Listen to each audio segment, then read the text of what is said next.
ฝนตกหนักและน้ำท่วมนี้แม่นภัยคมคู่ที่สำคัญซึ่งก่อให้เกิดความบ่มั่นคงของเปิ้นภูน้ำท่วมบ่อและความเสียหายต่อโครงสร้างพื้นฐานการกะเกียม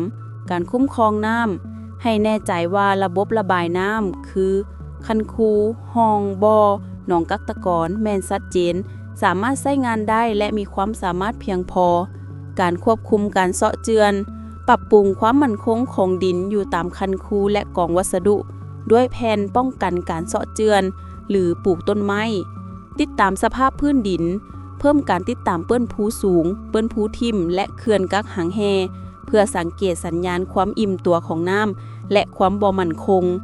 ยกย้ายอุปกรณ์ยกย้ายยานพาหนะและเครื่องจักรออกจากพื้นที่ต่ำและห่างจากแคมแม่น้ำหรือเส้นทางระบายน้ำรักษาสารเคมีและเสื้อไฟให้แน่ใจว่าถังน้ำมันเสื้อไฟและสถานที่เก็บสารเคมี